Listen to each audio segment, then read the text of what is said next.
కమ్మిన జీవితంలో వెలుగు నింపావయా, వ్యర్థముగా ఉన్న జీవితానికి అర్థం చూపావయా.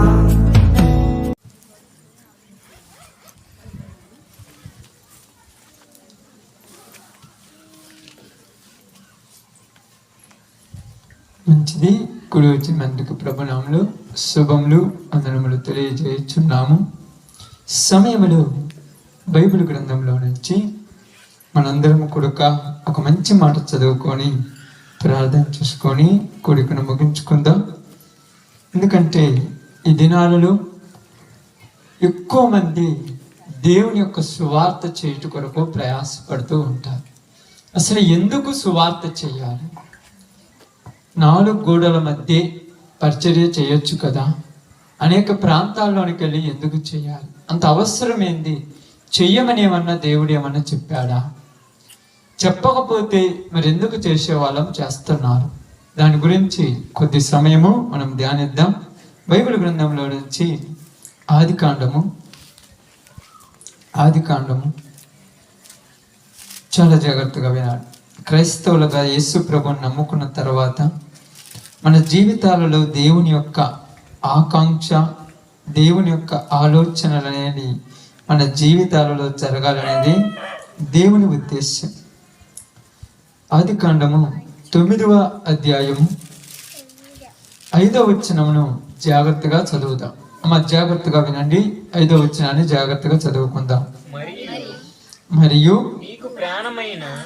మీకు ప్రాణమైన మీ రక్తమును గూర్చి విచారణ చేయుదును. దాన్ని గూర్చి ప్రతి జంతువును నరులను విచారణ చేయుదును. ఈ మాట, ప్రతి నరుని ప్రాణమును గూర్చి వాని సహోదరుని విచారణ చేయుదును. దేవుడి వాక్య భాగం మన మధ్యలో ఆశీర్వదించును గాక. ఆమేన్. ఇక్కడ ఆదికాండం అనగానే ప్రారంభ దినాలలో జరిగిన సంఘటన. 9వ అధ్యాయం అనగానే ఇది జల ప్రళయం తర్వాత జరిగింది. అవునమ్మా? అవునా కాదా? ఆలోచించండి. జల ప్రళయం ఎప్పుడు వచ్చింది? ఎన్నో అధ్యాయంలో వచ్చింది జల ప్రళయం? బైబిల్ చదువుతున్నారు కదా మీరు అందరూ కూడా. ఎన్నో అధ్యాయంలో వచ్చింది? 6, 7, 8 ఆ 3 అధ్యాయాలలోకి వచ్చాక జల ప్రళయం గురించి వచ్చి ఉంటుంది. అది అయిపోవటం జరిగిపోయి ఉంటుంది. ఈ 9వ అధ్యాయంలోనికి వచ్చిన తర్వాత మనుషులకి కొన్ని ఆజ్ఞలు ఇస్తున్నాడు. కొన్ని పరిస్థితుల గురించి మనుషులతో మాట్లాడుతున్నాడు. ఏమని మాట్లాడుతున్నాడు అంటే, మీకు ప్రాణమై ఉన్న మీ రక్తమును గూర్చి నేను విచారణ చేయుదును. దానిని గూర్చి ప్రతి జంతువుని ప్రతి నరుని నేను అడుగుతానన్నాడు. ఇప్పుడు ముఖ్యమైన మాట ఏంటంటే, ప్రతి నరుని ప్రాణమును గూర్చి వాని సహోదరుని విచారణ చేయుదును అన్నాడు. ప్రతి నరుని ప్రాణమును గూర్చి వాని సహోదరుని ఏం చేస్తాడంట? విచారణ. విచారణ అంటే అడుగుతాడు. వాళ్ళెవరో గురించి మనల్ని అడగడం మీద నాకు అర్థం కాదా? ఇది బాగుందా? ఇది ఎవరో గురించి మనల్ని అడిగితే అసలు బాగుంటుందా? దారిని పోయే ప్రతి వాని గురించి నిన్ను నన్ను అడగాల్సిన అవసరం ఏంది? అడగవచ్చా? అడగాలని అడగకూడదా? అడగాలి. ఎందుకు అడగాలి? ఇక్కడ ప్రారంభ దినాలలో జరిగినటువంటి పరిస్థితుల గురించి మాట్లాడుతున్నారు. ఇక్కడ ఏమని మాట్లాడుతున్నారంటే, ప్రతి నరుని ప్రాణమును గూర్చి వాని సహోదరుని నేను విచారణ చేస్తానన్నాడు. ఇప్పుడు ప్రతి ఒక్కళ్ళకు కూడా బాధ్యత లేని వాళ్ళుగా మారిపోయారు జనాలు. బాధ్యత లేవు. బాధ్యత అంటే ఏంటిది? కన్న కొడుకు ఆకలితో ఉంటే కన్న తల్లిదండ్రులు ఏం చేస్తారమ్మా? ఆకలి తీరుస్తారు. ఎలా తీరుతారు? అన్నం పెట్టి తీరుతారు. అన్నం ఉంటుంది. అన్నం ఎట్లా అవుతుంది? ఇంట్లో కాలు బయట పెడితేనే అన్నం వచ్చేది. ఇంట్లో కూర్చుంటారు అదిగా. ఇప్పుడు ఎవరైనా వచ్చి, నీకెందుకమ్మా పొద్దున్న లేచి సాయంకాలం దాకా ఎండలో పని చేస్తున్నావు, నీకేమంత కర్మ అని అంటే నువ్వేం చెప్తావు? నేను కర్మ అనుకుంటే నా కుటుంబం ఎలా బతకాలి? అంతేనమ్మా? నేను కర్మ అనుకుంటే నా బిడ్డలకు అన్నమూరి పెడతారు, వాళ్ళకు అన్నం పెట్టకపోతే వాళ్ళు నన్ను వచ్చి అడుగుతున్నప్పుడు నాకు ఎంతో బాధ వేస్తుంది. కాబట్టి నేను పని చేసేది నా కోసం కాదు కానీ నా ఇంట్లో వాళ్ళ కోసం అని చెప్తారు. ఇది నిజమా అబద్ధమా? నిజమే. ఎందుకు చెప్తారంటే నేను ఎక్కడికి పోయినా ఎవరి మొత్తాన పడ్డా నాకు అంత అన్నం పెడతారు. ఇప్పుడు ఉదాహరణకు స్త్రీలు ఉంటారు అనుకోండి, మా పుట్టింటికి పోతే మా అన్నోళ్ళ దగ్గర పోతే తిట్టో పెట్టి అంత అన్నం పెడతారు అనుకుంటారు.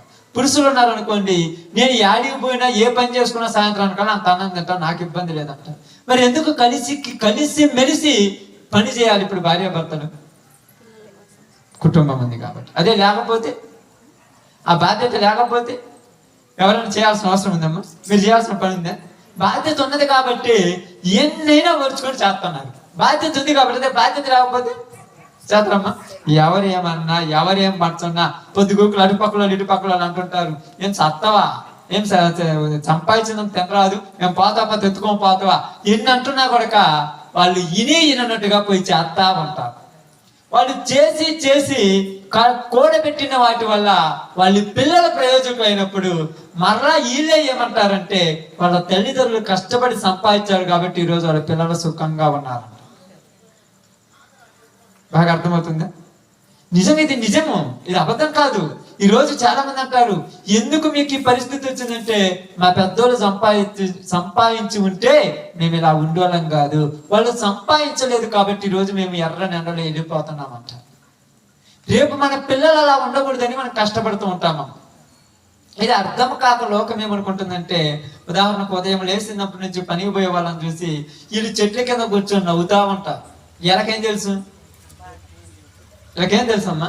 వాళ్ళ ఇంట్లో బాధలు, వాళ్ళ ఇంట్లో పరిస్థితులు, సాయంకాలం ఇంటికి రాగానే ఆ యొక్క పొయ్యి మీద కుండ పెట్టాలంటే, కుండలోనికి బియ్యం రావాలంటే వీళ్ళకేం తెలుసు?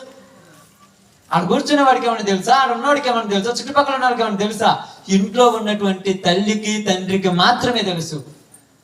నేను ఈ రోజు ఉదయం నుంచి సాయంత్రం దాకా కష్టపడి పని చేయకపోతే సాయంత్రం నాకు పోయి ఇంట్లోకి బియ్యం రావు, బియ్యం కుండలో పోయకపోతే నా బిడ్డల ఆకలితో వాళ్ళ కాడ ఏళ్ళ కాడ దేశ దిమ్మలుగా తిరుగుతుంటే అంతకంటే పిల్లలకు అనకుండా మంచిదే అనిపిస్తుంది. ఇది బాధ్యత. ఆ బాధ్యత దేవుడు కుటుంబాలకు పెట్టినట్టుగానే ప్రతి వానికి పెట్టేశాడు. ఇది ఒక బాధ్యత. నువ్వు బరువు అనుకుంటే దించుకుంటే పోదమ్మా. రోజు ఇది ఎత్తుకొని ఉన్నాను అనుకోండి, నేను బరువు అనుకున్నాను అనుకోండి పక్కన నవ్వుతా, ఎవరేమన్నా అంటారా? కానీ కొన్ని బాధ్యతలు బరువు అనుకున్నా కూడా వదిలిపెట్టే కాదు, తప్పదు. ఉన్నంత కాలం అయ్యటమే. ఎన్ని రోజులు అంటే బతికినంత కాలం అయ్యటమే. అందుకని ఇక్కడ ఏమని మాట్లాడుతున్నాడంటే దేవుడు, ప్రతి నరుని ప్రాణమును గురించి వాని సహోదరుని విచారణ చేయుదును అన్నాడు. ఇది ఎక్కడి నుంచి వచ్చిందంటే ఇక్కడి నుంచి కాదు, ప్రారంభంలో వచ్చింది. జలప్రళయం ముందులోని కాదాం, కొంచెం జలప్రళయం ముందు కొంచెం వెళ్దాం. జలప్రళయం ముందు అంటే ఏ అధ్యాయంలో ఉంటుంది? 1, 2, 3, 4, 5 అంతేనమ్మా? అంతకంటే ఎక్కువ ఉండవుగా. జలప్రళయం ముందులోనికి వెళ్ళిన తర్వాత ప్రారంభంలో 2 సహోదరులు కనపడతారు మనకు, అందరూ కనపడతారు. 4వ అధ్యాయం. ఎవరు వాళ్ళిద్దరు? హేబేలు కయ్యను. ఇప్పుడు హేబేలు కయ్యను మధ్య యుద్ధం జరిగింది, కొట్టుకున్నారు, ఒకడు చచ్చాడు, ఒకడు బతికాడు. ఇప్పుడు చచ్చినోడు చచ్చినట్టు పోయిండు, బతికినోడు బతికినట్టు ఉన్నాడు. ఇప్పుడు దేవుడు ఎవరిని అడుగుతున్నాడు? కయ్యను నీ తమ్ముడు ఎక్కడ అని అడుగుతున్నాడు. ఇప్పుడు ఏమంటున్నాడు కయ్యను? నేనేమన్నా నా తమ్ముడికి కాపలి వాడినా అని అడిగాడు. అడిగినప్పుడు దేవుడు వదిలిపెట్టి పోవాలిగా. బాగా అర్థం చేసుకోండి, దేవుడు వదిలిపెట్టి వెళ్ళిపోవాలిగా. వీడు కాపలాగాడు కదా, ఈయన ఎందుకు నేను అందుకు అడగాలని అంటే బాగుండు. కానీ ఏమంటున్నాడు? నేను అడుగుతా. ఆయన అంటే నేను అడుగుతా, అడిగే హక్కు నాకుంది, చెప్పే బాధ్యత మీకుంది అంటున్నాడు. ఎక్కడ నేను తమ్ముడు అన్నాడు. నాకేం తెలుసు అంటే, నీకేం తెలుసు నాకేం తెలుసు అని కాదు, నీ తమ్ముడు ఎక్కడా నీకు తెలియదా? అక్కడ చూడండి, ఆ మాట మీరు చదివినప్పుడు 4వ అధ్యాయంలో నుంచి వచ్చి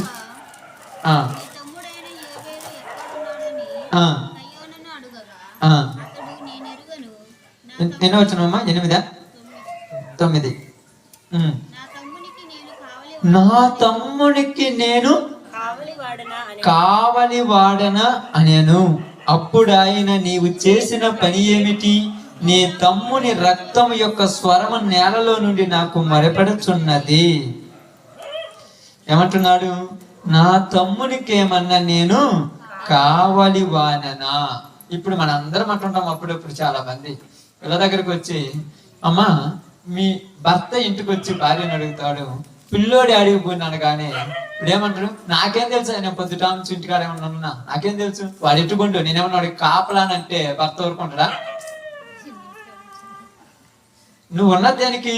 వాడు ఎక్కడికి పోతుండో ఏం చేస్తుండో చూసుకోవటానికి. మరి నేనేమైనా కావాలి అని అంటున్నావు అంటే కనీసం పిల్లలను కూడా పరుచుకోకపోతే నువ్వెందుకు ఏమంటావు నాకు అర్థం కాదా? అలాగే ఇప్పుడు కయ్యూరుని అడుగుతున్నాడు. అతను నీ తమ్ముడేగా, నీ తమ్ముడు నీకు తెలియకుండా ఆడికి పోడుగా, మరి నీ తమ్ముడు ఎక్కడా అని అడుగుతున్నాడు. అడిగినప్పుడు సమాధానం ఎలా చెప్పాలి? ఎలా చెబుతాము? పద్ధతిగా చెబితే బాగుండు. నేనేమన్నా కావాలి వాడిని అంటే ఇది పద్ధతిగా ఉందా లేకపోతే ఎట్లుంది? పద్ధతి లేదు కదా. నేను కావాలంటే అందుకన్నాడు, నీ తమ్ముని యొక్క రక్తము నేలలో నుంచి నాకు మొరపెడుతున్నది. నీకు అర్థం కావటంలా ఏంటంటే నీ తమ్ముని గురించి నేను నిన్ను అడుగుతాను అన్నాడు. ఆనాడు ఆ యొక్క దినాలలోనే జలప్రళయం ముందటి దినాలలో ధర్మశాస్త్రం ఉందమ్మా? లేదు. అప్పుడు ఉన్నది ఏంటిది? ఒక్క విశ్వాసమే, నీతే ఉంది, ఇంకేం లేదు. అప్పుడు అక్కడ బాగానండి, ఆదాము అవ్వలు ఇరువురు కూడా ఏదోను వనములో ఉన్నంత వరకు రోజు దేవుడు వచ్చి వాళ్ళతో మాట్లాడుతున్నాడు. బాగా అర్థం చేసుకోండి. రోజు వస్తున్నాడు, మాట్లాడుతున్నాడు. ఎప్పుడైతే వీళ్ళు తప్పు చేశారని తెలిసారో వెంటనే వాళ్ళు బయటికి కొట్టారు. బయటికి వెళ్ళగొట్టిన తర్వాత వాళ్ళతో మాట్లాడిండా? పెద్ద పరిష్కారా? మరి ఇప్పుడు మళ్ళా వస్తున్నాడు. ఎందుకు వస్తున్నాడు? ఇప్పుడు ఎందుకు వస్తున్నాడు? ఒక మనిషి ప్రాణాన్ని ఖచ్చితంగా దేవుడు లెక్క అడుగుతాడు. మాకేం సంబంధం అంటే, సంబంధం లేకపోతే ఎందుకు పట్టించుకున్నాను? సంబంధం లేకపోతే అట్లా నాకేం సంబంధం అంటే ఒప్పుకుంటారమ్మా? ఒప్పుకోరు, ఎవరు ఒప్పుకోరు. నువ్వే ఒప్పుకోవాలి, దేవుడు ఎట్ట ఒప్పుకుంటాడు? నాకేం సంబంధం అంటే ఎట్ట కుదురుద్ది? నీ తమ్ముడు ఎక్కడనగానే నేనేమైనా నా తమ్ముడికి కావలి వాడినా కేవల వాడినా నువ్వు అన్నట్టుమో కరెక్ట్ కాదు. కానీ నీ తమ్ముని యొక్క రక్తము నేలలో నుంచి నాకు మొరపెడుతున్నది అనగానే ఇప్పుడు వెంటనే ఏమంటున్నాడు చూడండి అక్కడ,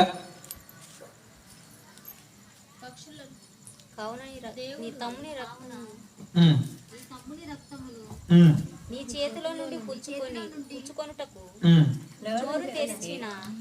ఈ నేల ఉండకుండా నీవు శపించబడినవా. ఎవరో చచ్చిపోతే, ఎవరో ప్రాణం విడిచిపోతే వాళ్ళని బట్టి ఈయన ఎందుకు శపించాలి? ఈరోజు చంపింది ఏనే కదా, అంతే కదమ్మా? ఈ మాట మైండ్ లో పెట్టుకోండి, అందరూ మైండ్ లో పెట్టుకోవాలి, ఎవరు కూడా మర్చిపోద్దు. చంపింది ఏనే కదా, ఈయన చంపింది కాబట్టి ఆయన అడుగుతున్నది. ఆయన చంపకపోతే ఆయన అడుగుతారా? అదే కదా, ఆయన చంపిండు. ఎవరు చంపింది ఇక్కడ? కయ్యూను చంపిండు. నువ్వు చంపావు కనుక నిన్ను బట్టి ఈ నేల ఏమైనది? శపించబడి ఉన్నది. కాబట్టి చూడండి, నీవు నేలను సేదపరిచినప్పుడు అది తన సారం ఇక మీదట నీకేదు. నీవు భూమి మీద దిగులు పడుచు దేశ దిమ్మరవై ఉందువు. నీవు నేలను ఏం చేసినప్పుడు? సేద్యము చేసినప్పుడు అది ఇక మీదట నీకు సారం ఏదన్నాడు. ఇప్పుడు కయ్యూను తన తమ్ముడిని చంపాడు కాబట్టి భూమి సారం ఇయ్యరా. మరి మనం ఎవరైనా చంపామని మనకి ఇప్పుడు భూమి సారం ఎట్లా? కయ్యూను తన తమ్ముని చంపాడు కాబట్టి భూమి నీ నిమిత్తము శపించబడి ఉన్నది అన్నాడు. బాగా వినాడు. నేల శపించబడి ఉన్నది అన్నాడు కాబట్టి నీకు శాపం వచ్చింది అన్నాడు. ఇప్పుడు కయ్యూనుకు శాపం వచ్చిందంటే తమ్ముని చంపాడు కాబట్టి ఓకే. ఇప్పుడు భూమి మీద ఎంతమందికి శాపాలు వచ్చున్నాయి? ఏం శాపం వచ్చింది ఏంది అనేది పక్కన పెట్టి మనం ఈరోజు ఒక సబ్జెక్ట్లోకి వెళ్దాం. జాగ్రత్త గమనించండి. ఇక్కడ అడుగుతున్నటువంటి వాడు ఎవరమ్మా? దేవుడు. సమాధానం చెప్పవలసిన వాడెవడు? మనుష్యుడు. దేవుడు మనుషునికి మధ్య సంభాషణ ఇది. అడుగుతున్నది దేవుడు, చెబుతున్నది మనుష్యుడు. ఇప్పుడు బతికున్న వాడిని చేసింది దేవుడే, చనిపోయిన వాడిని చేసింది దేవుడే. ఇద్దరు నా బిడ్డలే. నేను నిన్ను అడుగుతున్నాను వాడి గురించి. ఎందుకు అడుగుతున్నావంటే వాడు కూడా నా బిడ్డే కదా.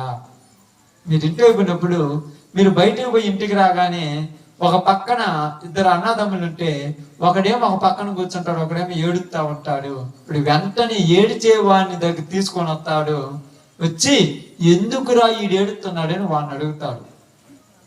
వాడు ఏమంటాడు, నాకేం తెలుసు అంటే, నీకు తెలియకుండా ఎట్ట ఏడుస్తున్నాడు, నువ్వే ఏదో చేసి ఉంటా. నేనేం చేయలేదంటే నువ్వేం చేయకుండా వరకు నేను ఏడుతురా, ఏదో చేసి ఉంటా అంటే ఇప్పుడు నమ్ముతురా? ఇప్పుడు మనము కూడా చాలా మంది ఏమంటుంటే మాకేం తెలుసు అంటే దేవుడు నమ్మడు, అంతా మనకే తెలుసా, మొత్తం నువ్వే చేసావు అన్నట్టు అంతా నీకే తెలుసు. ఏమి తెలుసు అనేది ఈరోజు మనం ఆలోచించాలి. ఎందుకు దేవుడు నన్ను లెక్క అడుగుతున్నాడు? అవసరం ఏంటంటే ఇప్పుడు బైబిల్ గ్రంథంలోనికి వెళ్దాం. అందరు బైబిల్ గ్రంథంలో నుంచి చూడండి అమ్మా, హెస్కేలు గ్రంథంలోనికి రండి. హెస్కేలు గ్రంథం, జాగ్రత్తగా వాక్యం వినండి. హెస్కేలు గ్రంథం 3వ అధ్యాయం.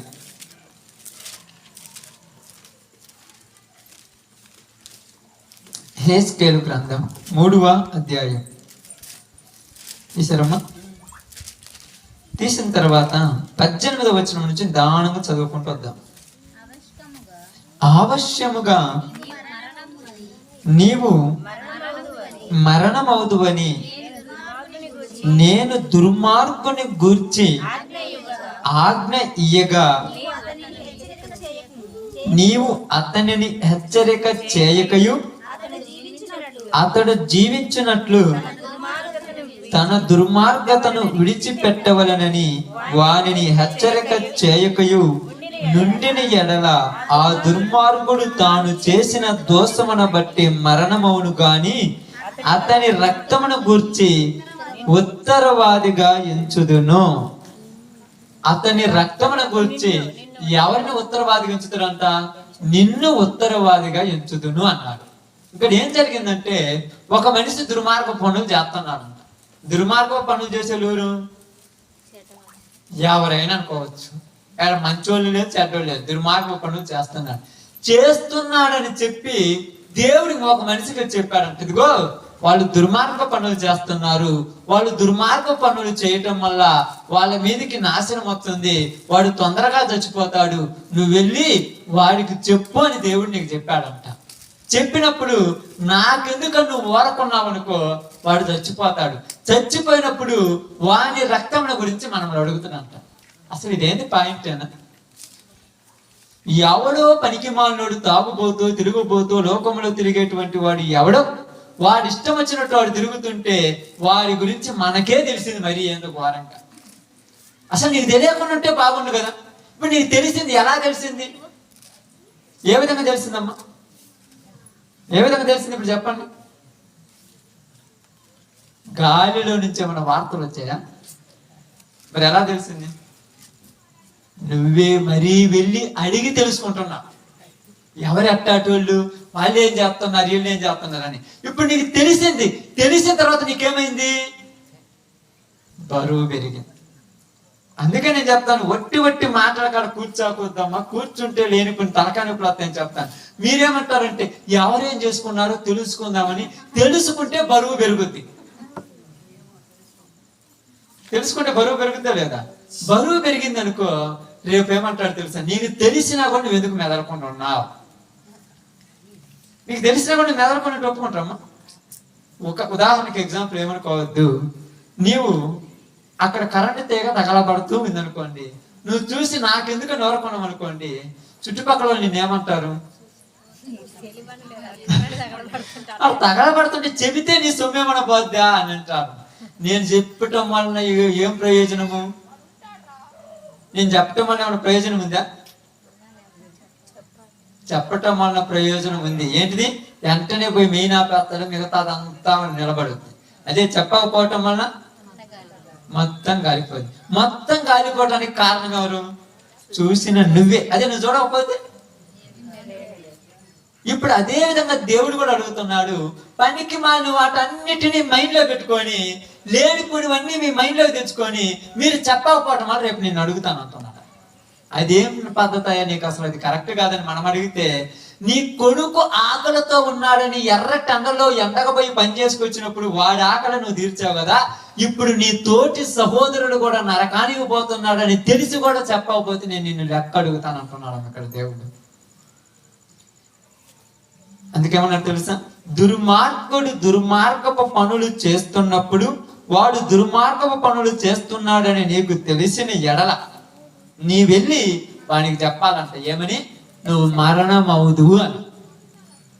అందుకనే చాలా మంది ఊరు మొత్తం, చాలా మంది ప్రపంచం మొత్తం కూడా ఈ క్రైస్తవులకే పిచ్చి వేసింది, మిగతా ఎవరికి లేదు. వీళ్ళే ఆ ఊరికి పోయి ఆడికి పోయి ఈడికి పోయి చెప్తారు, మేమందరం శుభ్రంగా మా యొక్క ఇళ్లలో కూర్చొని చేయట్లేదా? మీకెందుకంటే మా నెత్తిన దేవుడు ఒక పెద్ద బాధ్యత పెట్టాడు. ఇది లేకపోతే మనమేం పరిష్కారం అసలు. ఇప్పుడు నాకేం అవసరమమ్మా? ఇప్పుడు నీకేమన్నా అవసరమా? మనకేమో ఉడికన్నా అవసరం ఉందా? ఏమో అవసరం లేదు. వాళ్ళ దగ్గరికి వెళ్ళి వీళ్ళ దగ్గరికి వెళ్ళి ఆ ఊర్లో వెళ్ళి ఈ ఊర్లో వెళ్ళి చెప్పాల్సిన అవసరం లేదు నీకెందుకంటే నేను వెళ్ళగానే ఒకప్పుడు ఆ ఊర్లో ఉన్న విషయం నాకు తెలిసింది, చెప్పాలి అంతే. వాళ్ళు చెప్పారు కాబట్టి అదే తెలియలేదు అనుకో. ఇప్పుడు ఎన్నో ఊర్లోనే మనకు తెలియదు, పడట్లేదుగా. తెలిసిన దగ్గరికి వెళ్ళాల్సి వస్తుంది, తప్పదు. ఎందుకంటే రేపు లెక్క అడుగుతున్నట్టు ఆయన మళ్ళీ నిన్ను ఉత్తరవాదిని చేస్తానంటాడు. ఆ రోజు అడిగితే నీకు తెలుసు కదా, తెలిసినా కూడా నువ్వు ఎందుకు చెప్పాలా? చెబితే ఏమన్నా అవుద్దామని, అవుద్దులే తర్వాత సంగతి ముందు నువ్వు చెప్పాలి కదా. అది ఇక్కడ అంటున్నాడు. అందుకని చూడండి, నీవు హెచ్చరిక చేయని ఎడల, చూడండి, అతడు జీవించినట్లు తన దుర్మార్గమును విడిచిపెట్టవలని వానిని హెచ్చరిక చేయక నుండిని ఎడల ఆ దుర్మార్గుడు తాను చేసిన దోషమును బట్టి మరణమవును గాని అతని రక్తమునకు నిన్ను ఉత్తరవాదిగా ఎంచుదును. అతని రక్తమును గురించి నిన్ను అడుగుతారంట. ఆ రోజు కయ్యూని అడిగినట్టే, కయ్యూని చంపాడు కాబట్టి అడిగండి. ఇప్పుడు నిన్నెందుకు అడుగుతున్నాడంటే నీకు తెలిసినా కూడా చెప్పలేదు కాబట్టి నిన్ను అడుగుతున్నట్ట. ఇప్పుడు చెప్పాలంటే ఏం కావాలి? ఇంకా ఇంకా ఇంకా మీకు తెలియాలి, తెలిపేది ఉంది. ఇంకా ఏం కావాలి చెప్పాలంటే? ఓకే. ఇంకా పక్కన ఇప్పుడు ఉదాహరణకు అమ్మా మీరే ఉన్నారు అనుకోండి, ఇక్కడ మన గురించి చెప్తానే ఉన్నారు అనుకోండి. అమ్మే ఏందమ్మా, వాళ్ళ మీద ప్రేమ ఉండాలి. ప్రేమ లేకపోతే ఏం చెబుతాం? ప్రేమ ఉండాలి. అయ్యో నా కొడుకు కదా, నా కొడుకు ఆకలితో ఉంటే నేను కడుపు నిండా తిని పండుకుంటే నాకు పద్ధతి కాదు కదా. నువ్వు తినేదంటావు సగం అడిగి పెట్టి నువ్వు సగం తింటావు. ఏంది అమ్మా నువ్వు తిన్నావంటే, రే నేను కడుపు నిండా తిన్నారా ఆవు అంటావు. తేపు రాకుండా తేపు రాకుండా ఆవు అంటావు. వాడేమంటాడు తెలుసు, మా అమ్మ కడుపు నిండా తింటాను, పదిగా తింటాను. నీకు వాడి మీద ప్రేమ ఉంది కాబట్టి నువ్వు తినేది పెడతావు. అదే ప్రేమ లేకపోతే? ఇప్పుడు దేవుడు కూడా ఏమంటున్నాడు, నిన్ను వలే నీ పొరుగు వారిని ప్రేమించమని చెప్పాడు కదా. ఎక్కడ చెప్పాడు? ప్రారంభం నుంచే చెప్పాడు. మీ అందరూ కూడా ఒకళ్ళనొకళ్ళు ప్రేమతో కలిసిమెలిసి ఉండమని చెప్పాడు. కానీ ఇక్కడ నీ సహోదరుడు నరకానికి పోతున్నాడని తెలిసి కూడా వాడు చేసే ఏసాల గురించి కూర్చొని నవ్వుకుంటూ మాట్లాడుతున్నామంటే మనకు తెలివైన ఉన్నదా లేదా? బాధ్యత లేనటువంటి మనుషులు. దేవుడు అడుగుతున్నాడు. నేను అడగకపోవచ్చు, ఇంకొకళ్ళు అడగకపోవచ్చు, దేవుడు అడుగుతాడు, ఖచ్చితంగా అడుగుతాడు. చూడండి తర్వాత కూడా చదవండి 19. అయితే ఆ దుర్మార్గుడి హెచ్చరిక చేయగా అతడు తన దుర్మార్గం నుండి దుష్క్రియల నుండి మరలని ఎడల అతడు తన దోషమును బట్టి మరణమవును గాని నీవు ఆత్మను తప్పించుకుందువు. మరియు నీతి గలవాడు తన నీతిని విడిచి దుర్నీతిని అనుసరించినందున నేను అతని ముందర ఓకే నేను అవసరం లేదు. కాబట్టి ఇక్కడ అదే చెప్తున్నాడు చూడండి. ఆ దుర్మార్గుడు తన దుష్క్రియలు విడిచినప్పుడు దేవుడు ఏమంటాడంటే అతడు చచ్చిపోతే నిన్ను మాత్రం అడగడంట. ఎందుకంటే నువ్వు చెప్పావు కదా, చెప్పకపోతే నీకు బాధ్యత ఉండేది కాదు, చెప్పావు. ఎందుకంటే ఇదే హెచ్కేలు మళ్ళా చెప్తున్నాడు చూడండి, బాగా చూడండి 33వ అధ్యాయంలో ఇదే హెచ్కేలు మరలా చాలా చక్కగా చెప్తున్నాడు. 33వ అధ్యాయం 33 తీసారమ్మా. 33వ అధ్యాయము 6వ వచనం నుంచి దానము చదవండి. 5 నుంచి చదవండి, లేకపోతే 4 నుంచి చదవండి. ఎవడైనను బాకానాదము వినియు జాగ్రత్త పడనందున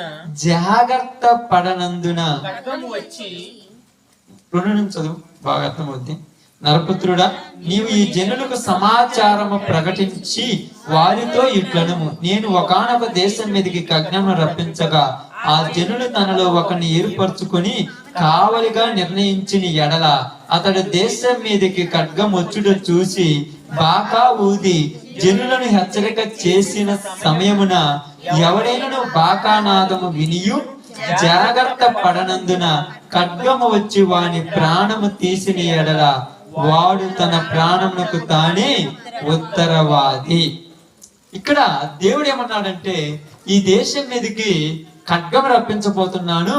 ఖడ్గం రప్పించబోయినప్పుడు ఒక సైరన్ లాంటిది ఓదాలి, బాకా అంటారు. ఉదాహరణకి ఇప్పుడు కంపెనీలు ఉంటాయి, పెద్ద పెద్ద కంపెనీలు పనిచేస్తుంటారు. బొగ్గుబాయిలని కానీ, లేకపోతే ఐరన్ ఫ్యాక్టరీస్ అంటారు, అంటే ఇనుము తయారు చేసేవి కానీ, పేపర్ మిల్లు కానీ, పెద్ద పెద్ద కంపెనీలు. ఈ కంపెనీలలో పని చేసేటప్పుడు ఏం జరుగుద్దంటే, సైరన్ ఒకటి మోగిస్తారు, బెల్లు లాంటి, సైరన్ బెల్లు లాంటి. ఈ బెల్లు ఎప్పుడు మోగుద్దంటే, కంపెనీలో ఎక్కడైనా ప్రమాదం జరిగిందనుకో, వెంటనే ఆ వ్యక్తి అక్కడ ఉన్న మెయిన్ వాళ్ళకు ఇన్ఫర్మేషన్ పంపిస్తారయ్యా, ఈ వైపున కరెంటు తీగలు తగలబడుతున్నాయి కాబట్టి నువ్వు తొందరగా ఇది తెలియజేయమనగానే వాడు ఏం చేస్తాడంటే సైరన్ మోగిస్తాడు. సైరన్ అంటే ఒక బెల్లు గంటలాగా పెద్దగా అరుతుంది. ఆ గంట వినగానే లోపల ఉన్న వాళ్ళందరూ ఏం చేయాలి, అలర్ట్ కావాలి, అంటే జాగ్రత్త పడి బయటికి రావాలి. ఎవడో ఒకడు మోగితే నాకెందుకని పని చేస్తాను అనుకో, అది తగలబడినప్పుడు వాడు తెగలబడిపోతే ఎవడు ఏమంటాడు. ముందే బాగా నాది వినపడిందిగా, వినపడినప్పుడు అందరూ వచ్చినప్పుడు ఎందుకు రాలా? అందరు వచ్చారు కదా, నువ్వు కూడా రావాలి కదా వాళ్ళతోటి.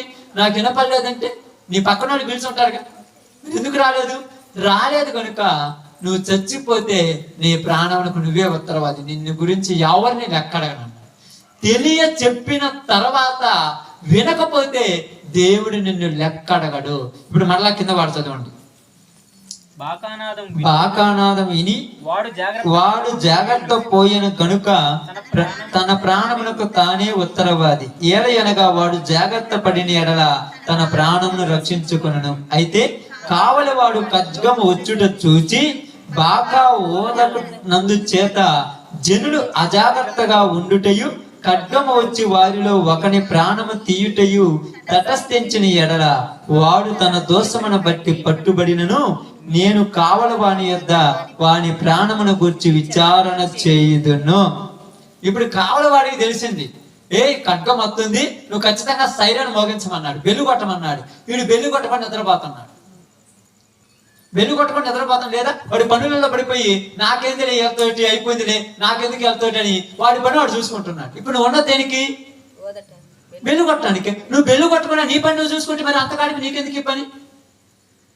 యెషయా గ్రంథం 56వ అధ్యాయం 11వ వచనం చూడండి, అర్థం కొట్టండి, జాగ్రత్తగా చెప్తున్నాడు ఇక్కడ. యెషయా గ్రంథం కుక్కలు తిండికి ఆతురపడును.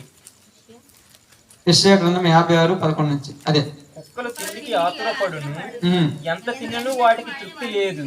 ఈ కాపరులు అట్టివారి వారి దేనిని విచారింపజాలరు.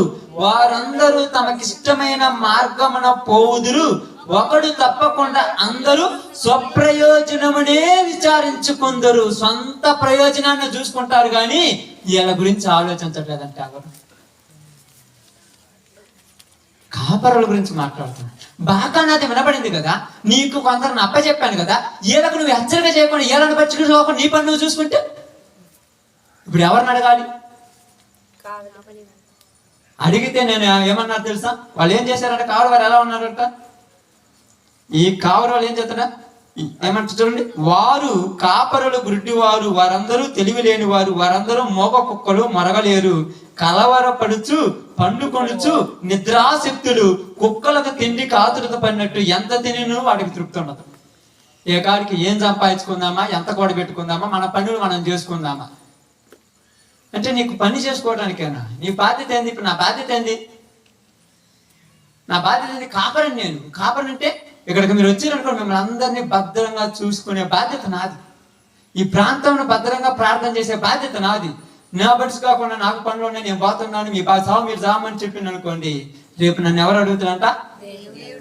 ఇప్పుడు ఆయన అడిగినప్పుడు నువ్వు అడకపోవచ్చు, ఎందుకంటే పాస్టర్ని అడిగితే ఏమని అనుకుంటాడేమో. నువ్వు అడకపోవచ్చు, వాళ్ళు అడకపోవచ్చు, పాస్టర్ని అడిగితే దేవుడు ఫీల్ అవుతాడు అని.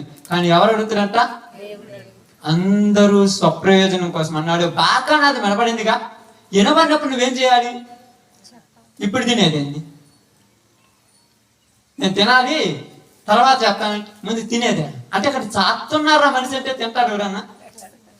అమ్మా హాస్పిటల్లో మీ బంధువులు ఉన్నారక్క అంటే, బంధువులు అంటే బాగా చెప్తాను. ఇప్పుడు అమ్మాయింది అనుకోండి, నేను హాస్పిటల్లో ఉన్నాను, అమ్మాయికి భర్తని నేను హాస్పిటల్ ఉంటే ఆ అమ్మాయి ఇంటికి పోయి శుభ్రంగా అన్నం వండుకొని చికెన్ బిర్యానీ వండుకొని తిన్న తర్వాత వస్తానన్నదా? ఎందుకందు?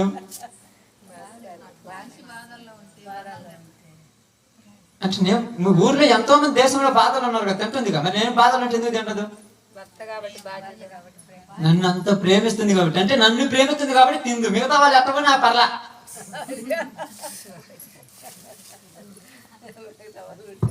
అంతే కదా మీకు జరిగే పరిస్థితి. నేను కాబట్టి నేను బాధలు ఉంటే అమ్మా నా భర్త బాగలేదు, ఇబ్బందులు ఉన్నాడు, ఏంది ప్రభా ఎలాంటి పరిస్థితి వచ్చింది, నేను ఏడుస్తా కూర్చొని తినమ్మంటే ఇప్పుడు నీకు తిండి పట్టిందమ్మా, ఇది వచ్చిందంటే మేము తినట్లేదంటే నువ్వు తింటావు, నీకేమో వాళ్ళ మీద నీకేమైనా బాధ్యత ఉందా, నేను అడిది నేను అదే మిగతా వాళ్ళకి పరిస్థితి కాకపోతే. కానీ కావలి వారికి అట్ట కదా, అందరూ ఒకటే. కావలి గాయటానికి జీతం ఇస్తున్నాడు యజమానుడు, నువ్వు కావలి కాయాలి, అందరినీ ఒకటిగానే చూసుకోవాలి. ఇప్పుడు ఈయనేం చేశాడు? బాకానాదం ఊదాడు, వినపడింది బాకానాదం.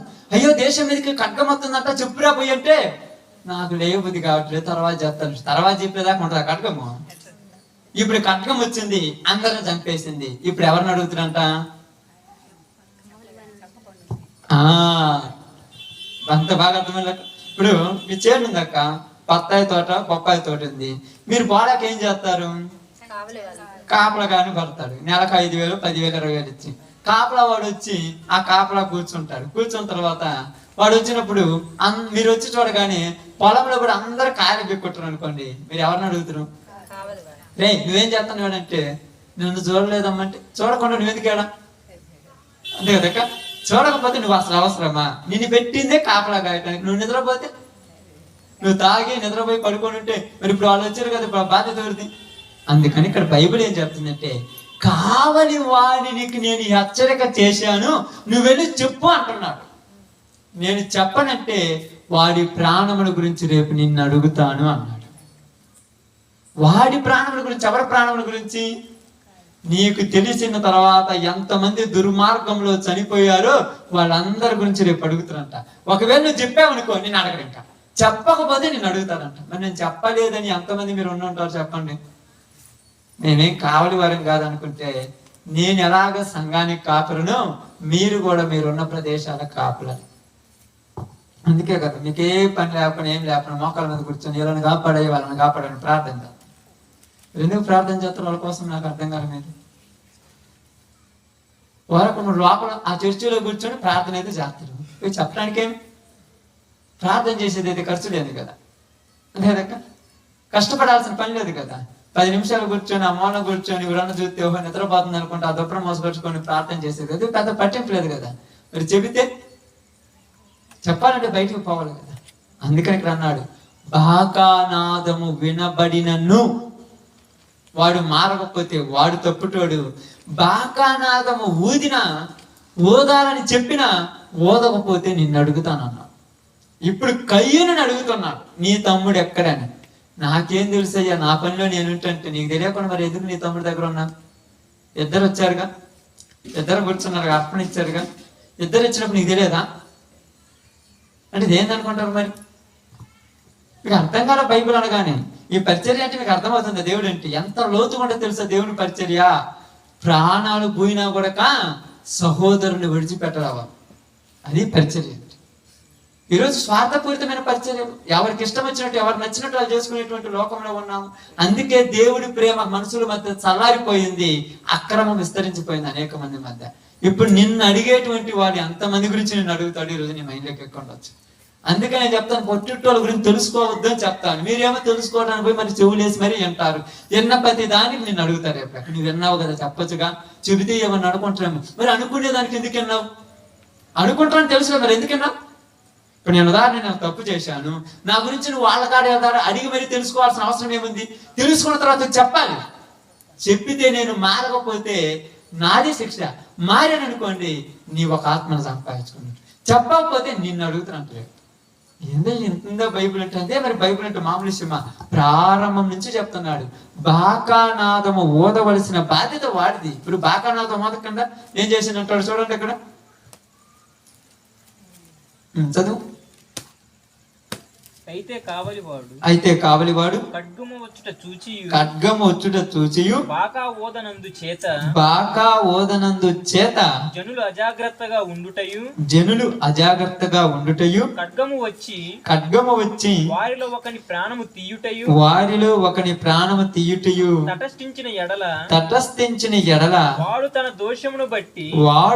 దోషమును బట్టి పట్టబడినను నేను కావని వాని యొద్ద వాని ప్రాణమును గూర్చి విచారణ చేయుదును. వాడి గురించి నన్ను అడగటం ఏంది ప్రభు అంటే, నీకు తెలుసు కదా, తెలిసినప్పుడు చెప్పాలి కదా. నేను ఎందుకు చెప్తానంటే, చెప్పనప్పుడు ఎందుకు తెలుసుకున్నావు.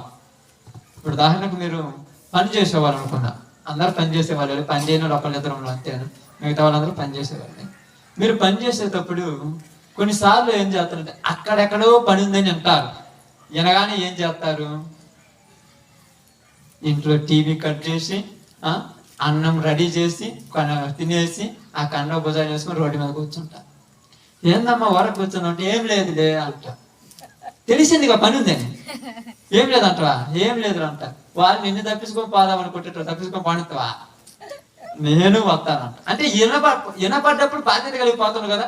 ఇప్పుడు వినలేదనుకో, నీ పాటికి నువ్వు నిద్రపోతావు, అదే కూలి రాదుగా. ఇప్పుడు తెలిసినా కూడా నువ్వు పని చేయకపోతే రేపు నీకు కూలి ఇవ్వకపోతే ఇవ్వకుండా వాళ్ళని బట్టి నిన్ను శిక్షలోనికి తీసుకొస్తాను అంటున్నాడు ఇక్కడ. అందుకని ఇక్కడ పౌలు గారు మాట్లాడుతుంది చూడండి. అపోస్తుల కార్యంలోనికి వచ్చిన తర్వాత అపోస్తుల కార్యం 20వ అధ్యాయం,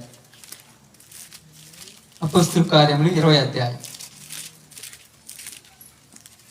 త్వరగా 26వ వచనం. కాబట్టి మీలో ఎవరి నాశనము విషయమైనను నేను దోషిని కానని నేడు మిమ్ము సాక్షులుగా పెట్టుచున్నాను. చూడండి, మీలో ఎవరి నాశనం విషయమై అన్నాడు. దానిపైన ఏమేశాడు, 2 వేశాడు. కింద మూల భాషలో ఏముంది, మీ రక్తం విషయంలో నాకు సంబంధం లేదన్నాడు ఇక్కడ. ఎందుకు, నేను చెప్పినా మీరు వినలేదు. 18:6 చదవండి. అది అపోస్తుల కార్యం 18:6 ఏమంటున్నారు అక్కడ, వారు ఎదురాడి దూషించినప్పుడు అతడు తన వస్త్రములు దులుపుకొని మీ రక్తాపరాధము మీ తల మీదనే ఉండును. నేను నిర్దోషిని, ఇక మీదట అన్యజనుల యొద్దకు పోవుదునని వారితో చెప్పి అక్కడ నుండి వెళ్ళాను. చెప్పాడంట. చెబితే వీళ్ళందరూ ఆయన తిట్టారంట. తిడితే ఏమన్నారు తెలుసా, నేను ఎందుకు చెప్పానంటే మీ చేత తిట్టించుకోవడానికి కాదు, దేవుడు రేపు నన్ను లెక్కడకూడదని నేను చెప్పాను. మీ నాశనమునకు మీరే ఉత్తరవాదులు, మీతో నాకు సంబంధం లేదు, మీతో నాకు సంబంధం లేదు. అయితే ఇప్పుడు ఏం చేయాలి మరి, ఏంటంటే రేపు దేవుడు నన్ను వచ్చి అడిగినప్పుడు నాకు మీకు సంబంధం ఉండకూడదు.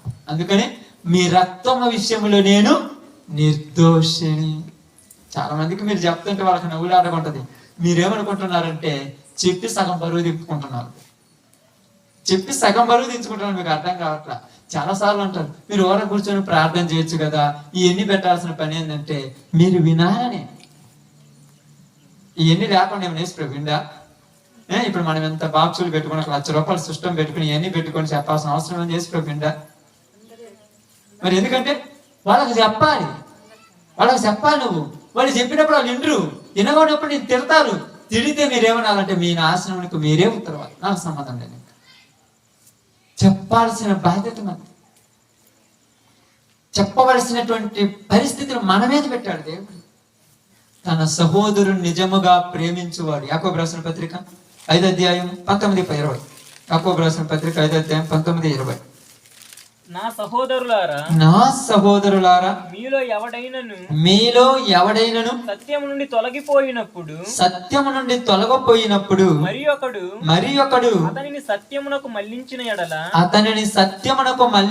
ఎడల పాపిని వాని తప్పు మార్గము నుండి మళ్ళించువాడు మరణము నుండి ఒక ఆత్మను రక్షించి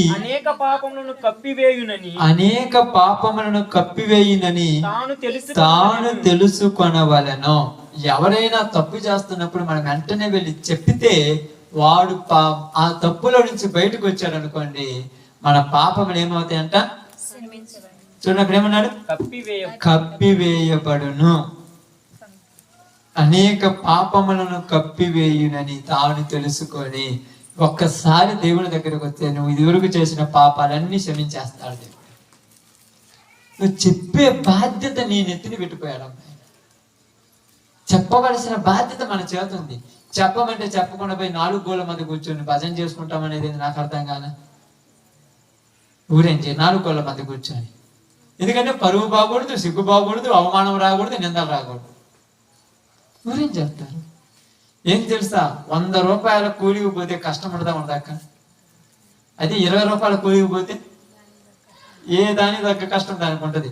500 వచ్చినోడితో నువ్వు 20 రూపాయలు వచ్చినప్పుడు నీకు ఎక్కువ ఇచ్చా నాకు తక్కువ ఇచ్చినట్టు కుదురుద్దా? నా కష్టానికి తగిన ప్రతిఫలం నాకు ఇచ్చాడు, నీ కష్టానికి తగిన ప్రతిఫలం నీకు ఇచ్చాడు. నువ్వెందుకు నన్ను చూసి వ్యసన పడతా? అంత అవసరమా? అవసరం లేదు. ఆయన ఇష్టం ఎవరికి ఎంత ఇయ్యాలో ఆయనకి తెలుసు. అది అందుకని ఇక్కడ ఏమన్నారు తెలుసా? ఒక మనిషి తప్పుటులోని కలుతున్నాడని తెలిస్తే చెప్పాలి. చెప్పాల్సిన బాధ్యత దేవుడు నీ మీద పెట్టాడు. ఎవరి మీద పెట్టారు? నీ మీద పెట్టారు. అప్పుడు నువ్వు చెప్పకుండా దాచిపెట్టావనుకోండి, నువ్వు పాతాళంలో నువ్వు పోయావనుకోండి, ఎవరిని అడుగుతాడు? తెలిసినోని అడుగుతాడు. అందుకని చాలా మంది ఎలా ఉన్నారంటే, రోమిలకు రాసిన పత్రిక 10వ అధ్యాయం 2వ వచనం ఒకసారి చూద్దాం. 10:2 రోమిలకు రాసిన పత్రిక. వారు దేవుని యందు ఆసక్తి గలవారని. వారు దేవుని యందు ఏమి కలిగి ఉన్నారు? ఆసక్తి. ఆసక్తి అంటే తెలుసు కదా, ఆశ కలిగి ఉన్నారు. ఎవరు? ఇక్కడ ఉన్న కొంతమంది ఆసక్తి గలవారని వారిని గూర్చి సాక్ష్యం ఇచ్చుచున్నాను. వారిని గూర్చి సాక్ష్యం ఇచ్చుచున్నాను. అయినను వారి ఆసక్తి జ్ఞానానుసారమైనది కాదు. ఏలయనగా వారు దేవుని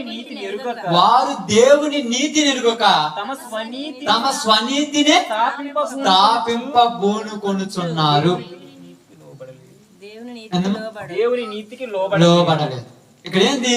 ఆసక్తితో చేస్తున్నారంట కొంతమంది. కానీ ఆసక్తి ఎలాంటిది కాదంట? జ్ఞానానుసారమైనది కాదు. జ్ఞానానుసారమైందంటే పని అందరు చేస్తారు కదమ్మా, అందరు పని చేస్తారు. కానీ పని చేసినప్పుడు ఎలా చేయాలి? తెలివితో చేయాలి. తెలివి లేకుండా పని చేస్తే దేవత మిత్రా ఎందుకేరు? ఇప్పుడు దానికి మీరు పొలంలోకి పోయారు, అందరు కూడా పొలంలోకి పోయినప్పుడు మీరు ఏం చేస్తారు? ఇప్పుడు దానికి హక్కు ఉంది అనుకోండి, పొలంలోని కలుపు పిలిచింది మిమ్మల్ని అందరు. నేను వచ్చాను మీతో అందరితో. మీరు అందరూ కూడా గరిగ పీసులు తుంగ పీసులు బీకేస్తారు, నేను అన్ని పొగ మొక్కలు బీకేస్తాను అనుకోండి, ఏం చేస్తుంది? అంత ఈజీగా అంటదా? అంత ఈజీగా అంటదా? బుద్ధి లేనివాడు ఉర్రమన్నారు అసలు చేయలేక. అయ్యా నేను కూడా బీగుతున్నాను కదంటే ఏ పీకాలు అవే బీకాలి, నీ ఇష్టం వచ్చి నీ బీకెత్తే. ఇప్పుడు చాలా మంది ఆశతో చేస్తున్నారు దేవుడి పని, కానీ జ్ఞానంతో చేయట్లే. ఒకప్పుడు నువ్వు తప్పుడు అన్నదాన్ని ఇప్పుడు కరెక్ట్ అంటున్నావు అంటే ఏంది అర్థం కాల.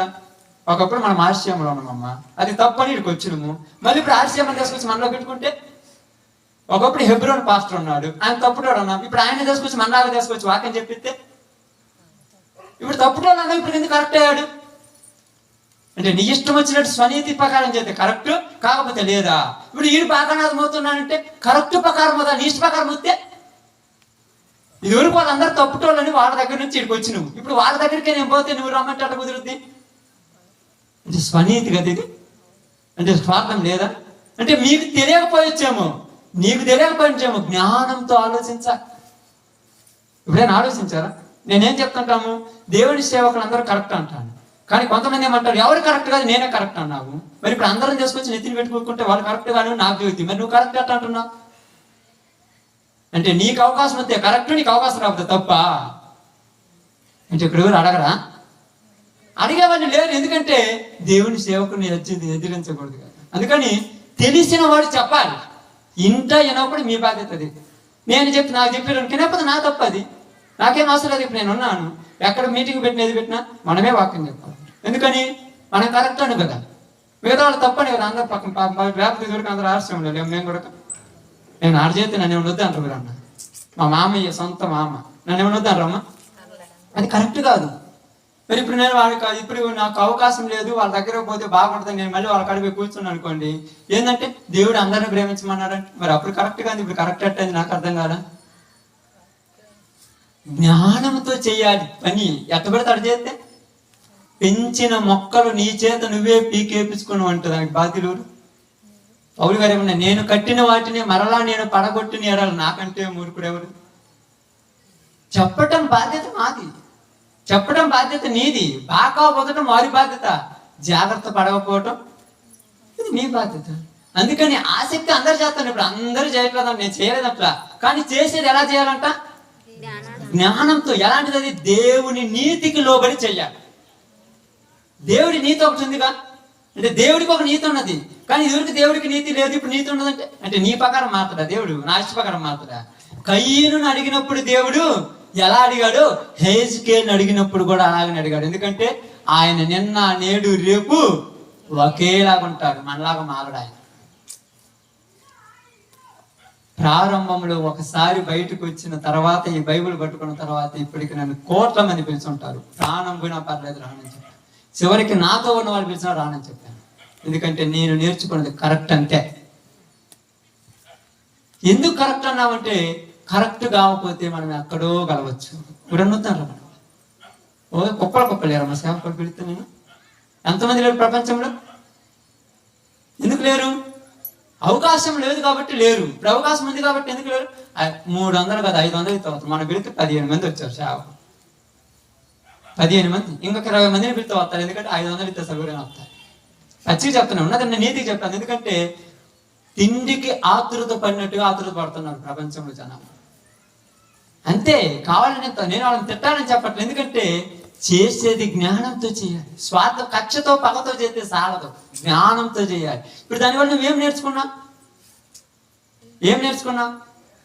ఒకసారి మన దగ్గరికి ఒక పాస్టర్ గారు వచ్చారు, ఇక్కడే పెట్టారు మీటింగ్, మనము చర్చి యూనివర్సిటీకి. వచ్చిన తర్వాత నెక్స్ట్ వారు నేను చెప్పానంటే, ఈసారి ఏ హెబ్రోన్ కానీ ఏ భక్త సింగ్ అని కానీ ఎవరిని తీసుకొస్తే నాకు ఆడ అవసరం లేదు, నువ్వు వాక్యం చెప్పి ఆపలేదని చెప్పాను. అంతే. వాళ్ళకి మామయ్య అయితే పర్సనల్ మామయ్య కావచ్చు, పర్సనల్ నీ బంధువు కావచ్చు, అవసరం లేదు. దేవుని దగ్గర ఎవరైనా ఒకటి. ఇప్పుడు దేవుని వదిలిపెడతావా, లోకాన్ని వదిలిపెట్టేస్తామా? దేవుణ్ణి వదిలిపెడుతున్నాం. నిజం ఇది. అవునమ్మా. బాకానాదం ఒక రోజు ఊదబడింది. ఆ ఊదబడిన బాకానాదం ఎవరు అనమంటున్నారు? ప్రవక్త చెప్పాడు. నేను మాట్లాడట ఇక్కడ రోజు నేను చెప్తున్నాను, ఎక్కడికి వెళ్ళినా కూడా మనమే వెళ్ళి మనమే మాట్లాడి మనమే చేసి వస్తున్నాం. అంటే ఎందుకు? మనం చెప్పేది నీతి. ఇప్పుడు అంబపురం పోతున్నాం, అక్కడ వాళ్ళు తెలుసా? బైబిల్ మిషన్ ప్రారంభంలో ఉన్నప్పుడు నన్ను అందరూ వాక్యాలు చెప్తే ఇక్కడ వాక్యం చెప్పిస్తాం. ఏంటంట అదే సన్నిధి ప్రార్థన అంట. సన్నిధి ప్రార్థన గిన్నిధి ప్రార్థన కుదరవు, బైబిల్ ప్రకారం వింటే రాండి లేకపోతే లేదన్నా. ఇప్పుడు అన్ని మర్చిపోయి కూర్చున్నాను. కూర్చోబెట్టాలి, నీతిని చెప్పాలి. వాళ్ళు పోతున్న తప్పుడని తెలిసిపోయి మార్చాలి. అక్కడ పోయిన తర్వాత తప్పుడని తెలిసినా కూడా మనమే దానిలో పోతాను బట్టి ఏమైపోతుంది? ఇప్పుడు పాతాలు మేము వరకుంది అనుకున్నారు, తగలబెట్టేస్తుంది ఒక్కొక్కరిని అర్థం కాక. ఎవరు ఏమనుకోకుంటారేమో. దేవుడు అడుగుతాడు లెక్క, నన్ను అడుగుతాడని నా భయం, నిన్ను అడుగుతాడని నీకు భయం ఉంటే నీకు బాధ్యత ఉంటుంది. అడగకపోతే నీకేముంది? అడగలే అంటే అడగనప్పుడు ఎన్ని చేయడం అవసరమా? ఎన్ని చేయడం అవసరం అమ్మా? ఇప్పుడు నేను ఉద్యోగాలు వదిలిపెట్టుకొని బయట వాళ్ళ చేత తెలుసుకుంటా, ఇంట్లో వాళ్ళ చేత తెలుసుకుంటా, ఇక్కడ ప్రార్థనకు వచ్చే చాలా మంది చేత తెలుసుకోవడం అవసరం అన్నాను. అవసరం లేదు. దేవుడి పని చేయడానికి నేను నెలకపోతే ఒక నెలకు ₹1,00,000 వస్తే ఒక ₹1,00,000 తెచ్చి దశం భాగం కానికి ఇచ్చేసి నేను ఉద్యోగం చేసుకుని నన్ను అడిగేవాళ్ళు లేడు. కానీ పరలోకం కోసం పోవాలంటే మన అనుకున్న వాళ్ళే మనల్ని విడిచిపోతారు. నీతిలో నిలబడటం చాలా కష్టం. పౌలు గారు ఏమన్నాడు? మీ నాశనమునకు మీరే ఉత్తరవాదులు, ఇక మీద నేను ఎవరి దగ్గర పోతాను అన్నాడు. అంటే మీ దగ్గరకు వద్దా? ఎందుకంటే మీరు ఒక రకంగా మారే రకాలు, మీ దగ్గర ఎందుకు చేయాలి నేను అన్నాడు ఆయన. అవసరం లేదు, నేను అన్ని జనుల దగ్గరికి వెళ్తాను అన్నాడు. ఎందుకంటే ఎప్పుడైనా కూడా చూడండి, మనం ఇక్కడ మీరు ప్రార్థన కొత్తుంటారు కదా, ఎక్కడ కూడా మనము చర్చిలో ఉన్న దగ్గర ఎక్కడ పెట్టాం అంటే క్రిస్టియన్ పాలలు ఎక్కడ పెట్టారు, ఎక్కడ పెట్టినా కూడా గొర్రెలు పెడతాం. ఒక్కడ గొర్రెలు మరి ఆనే ప్రార్థన ఎందుకు పెడతారంటే మారుతారని బాధ్యత, చెప్పాల్సిన బాధ్యత. మారినోడికి మనం చెప్పేది నాకు అర్థం కాదు. చదువు వచ్చినవాడికి మళ్ళీ చదువు చదువుతాడా? టీచర్ కూడా చదువు చెప్పాల్సిన అవసరం ఉందా? ఉద్యోగం చేసేవాడికి చదువు చెప్పని అవసరం. చదువు రాని పిల్లలకే చదువు చెప్పాలి. చదువు రాని పిల్లల దగ్గర పోయి చదువు చేస్తే వాళ్ళు ఏమిస్తారు? జీతాలు ఇతరా? చదువు వచ్చిన వాళ్ళకి జీతాలు ఇచ్చింది. అర్థం కాల లోకానికి. ఇంకా దేవుడు ఏమన్నాడు తెలుసా? అదిగో ఆసక్తి చేస్తున్నారు కానీ జ్ఞానమైన ఆసక్తి లేదు అక్కడ. జ్ఞానానుసారమైన ఆసక్తి కాదు అంటున్నాను. మరి అందరూ తప్పుకోవాలంటే నేను అందరూ తప్పుకోవాలంటలేదు, అందరూ కరెక్ట్. ఒకరితో నాకు పని లేదు. దేవుడు నాకు నేర్పించిన బోధ ఇది. దీని ప్రకారం నడుచుకోవాలి, దీని ప్రకారం ఉండాలి. బాగా నాకు వినపడింది. నువ్వు హెచ్చరిక చేయకపోతే ఊరి హెచ్చరిక చేయాలి. నువ్వు వినకపోతే ఊరి వినాలి. గుడారాల పండుగలు పోతున్నారు చాలా. నేను రానన్నాను. ఇంతవరకు నాకు ప్రార్థనకు వచ్చిన ఇంతవరకు రాలేను. మీరు అందరూ పోయి ఉండొచ్చు, రావచ్చు. నేను రాలేదని చెప్పాను. ఎందుకు రావనమంటే అది కరెక్ట్ కాదని నాకు మీరు నేర్పించి నేను రానని చెప్పాను. ఇప్పుడు నువ్వు పోతే నాకు సంబంధం లేదు. నేను పోతున్నా, నువ్వే పోతే, గురువే పోతే శిశువు పోవాలంటే అవసరం, నీ ఇష్టం అది. కానీ నేను బైబిల్ బాగా చదివినాను. 15 సంవత్సరాలు చదువుతున్నాను, నేర్చుకున్నాను. ఎంత నేర్చుకున్నాను, ఇంకా నేర్చుకోవాలి తప్పదు. ఎందుకంటే మనకు తెలియకుండానే మనం మాయలో పడిపోయే లోకం ఇది. లోతుని ఎవరు పిలుస్తున్నారో వెనక్కి? భార్య పిలిచింది. పోయిందా? భార్యను వదిలిపెట్టిన బుద్ధి అనేది ఎంత మాత్రం దేవుడు ఉంటే భార్యను వదిలిపెట్టాడని ఈ రోజు మీరు ఏదో బోధెట్రా భార్యను విడిచిపెట్టి నువ్వు ఏం భక్తిరా? నీ భక్తి దేవుడు ఏదో నేర్పించింది కంటూ. కానీ లోతుకి తెలుసు, నా ప్రాణములకు నేను ఉత్తరవాదిని, నా ఆత్మ రక్షించబడాలి. ఎటన్నిటితో నాకు చెప్పినా ఏం లేదు, వదిలేయాలి. వదిలేసిందా లేకపోతే ఎంట పట్టుకోవడం మనం లాక్కొస్తుందా? వదిలేసిన తర్వాత మనం నీతి కలిగిన రాజ్యం మనకు వచ్చాడు. కానీ ఎంట పెట్టుకుని ఆయన కూడా ఉప్పుస్తాం అయిపోయాడు. బాగా నాదు వినబడుతుంది. హెచ్చరిక చేయకపోతే తప్పు నీది, చేసినా వినకపోతే తప్పు వాళ్ళది. చేసినా వినకపోతే తప్పు వాళ్ళది, మనకు సంబంధం లేదు. నేను ఊరిని దేవుని కాపలావాన్ని చెప్పడం బాధ్యత, మిమ్మల్ని మార్చే బాధ్యత నాకు లేదు. మరి చెప్పనప్పుడు మార్చాలి కదంటే నేను చెబితే మారే పని అయితే ఎప్పుడో ఊర్లు మారిపోయాయి. ఎన్ని ఊర్లో పోయి చెప్పొచ్చాను మరి. కానీ ఎందుకు చెప్తున్నామంటే రేపు నా మీదకి శిక్ష రాకూడదని నా భయం. ఒకవేళ వచ్చింటే ఆ రోజు నరకంలో కావడానికి ఈ యాసాలన్నీ వేయటం అవసరం నాకు అర్థం కాదు. నేను ఆ వరుసలో నిలబడి పొద్దుగొక్కులు తిని తాగి వ్యభిచారం చేసి వాడు పక్క నిలబడి వచ్చి అన్నావు నువ్వు కూడా వచ్చినవా? మరి ఆ రోజు మైకి తీసుకొని చెప్పినవంటే సిగ్గా ఉండదు దాన్ని నిలబడటానికి. ఉదయం పోయి ప్రాంత బైబుల్ పెట్టుకుని తిరిగి నువ్వు కూడా నిలబడ్డా ఏం చేయాలి మరి? ఒంటరి అయిన వాడు ఎప్పుడు కూడా ఓడిపోవడం పోవద్దు. ఓడిపోడు, ఎందుకంటే దేవుడు ఉన్నాడు. పౌలుని ఎవరు బలపరచరా, దేవుడే బలపరచారు. మీకు నేను ఎందుకు చెప్తున్నానంటే బాగా వినపడుతుంది. మీరు బాగా వినపడ్డప్పుడు చెప్పాలి. ఎవరికి చెప్పాలి? తెలియని వాళ్ళకి చెప్పాలి. అప్పుడప్పుడు మేము ఇప్పుడు మనం వెహికల్ తీసుకున్నా, ఏది తీసుకున్నా ఊర్లలోకి నేను పోయి ఎందుకు సువార్త చేయాలనుకున్నామంటే తెలియని వాళ్ళకి చెప్పాలి. చెప్పాల్సిన అవసరం నీకేంది? కొడతారు తిడతారంటే అన్నిటికీ రెడీ అయిపోయి దిగింది వరకు నేను దిగుతురా. పొలం పని చేసేవాడు ఒక 5 ఎకరాలు తీసుకుంటాం మీరు. నెక్స్ట్ ఇయర్ మిరపో లేకపోతే పొగాకు నాటాలని దానికి ఎంత ఖర్చు అవుతుంది మధ్యలో వచ్చి వాళ్ళు చెబితే ఏమంటావు? అంతకి సిద్ధమే దిగినాడయ్యా, నువ్వేం పెద్దలో వచ్చి ఆపాల్సిన పని లేదు అంటావు. అవునా కాదా? ఎందుకంటే నిన్ను ఆపేయటానికి చూడొచ్చేమో, కానీ మనుషులను నమ్మితే ఆగిపోతావు, దేవుని నమ్మితే కొనసాగిపోతావు. ఇక్కడ అదే అంటున్నాడు. బాగా నాది వినబడుతుంది. మరి కాపలా చేసేవాడు చెప్పాలా చెప్పకూడదా? చెప్పకపోతే ఎవరి బాధ్యత? అందుకని అంటున్నాడు వాని ప్రాణమును గురించి ఎవరిని అడుగుతానన్నాడు? కయ్యను ఎందుకు అడిగాడంటే కయ్యనుకు తమ్ముడు కాబట్టి. ఇప్పుడు నిన్నెందుకు అడుగుతున్నాడంటే వీళ్ళందరినీ సహోదరి సహోదరుని పిలుస్తున్నా. నోటి నుంచి వరకు అంట అన్నలారా తమ్ముళ్ళారా అని ఎంత బాగా పిలుతున్నా, అక్కోలలారా తల్లులారా అని ఎంత బాగా పిలుతున్నా. పిలిచినప్పుడు ఎక్కడని కాదు, ఎక్కడికి పోయినా అక్కలారా తల్లులారా అన్నలారా అని పిలిచినప్పుడు వాళ్ళ అన్నాన్ని నోటితో పిలవటం కాదు, క్రియతో కూడా చెయ్యాలి. క్రియ వేరు, మాట వేరు. మాట బాగుంటుంది. ఈరోజు నేను చెప్తాను ఏ మాట రేపు క్రియ దగ్గరకు వచ్చాక చేయలేము. ఎందుకంటే క్రియ కాడికి వచ్చాక అన్ని అడ్డంకులే. క్రియ దగ్గరకు వచ్చాక అంతా అడ్డమే. అక్కడ చేయాలంటే అంత కష్టం తెలుసా? అందరినీ వదిలిపెట్టాలి. ఎవరన్నారు యేసుప్రభు దగ్గరికి పేతురు, అయ్యా మేము నీ కొరకు మాకున్న సమస్తముని విడిచిపెట్టి నిన్ను వెంబడిస్తున్నాం కదా, మాకేంది ఉపయోగము? అప్పుడు ఆయన ఏమన్నాడు గుర్తుంది ఎవరికన్నా? నీ కోసం మేము అందరినీ విడిచిపెట్టి నిన్ను వెంబడిస్తున్నాం కదా, మాకేంది ఉపయోగం అంటే ఆయన ఏం చెప్పాడు? ఇశ్రాయేలు 12 గోత్రం ఆ, ఈ లోకంలో నా నిమిత్తం అందరిని వదిలిపెట్టారు కదా, ఇదో రాబో లోకంలో ఎంతకంటే 100 రెట్లు ఇహమందును పరమందును పొందుకుంటారని చెప్పాడు.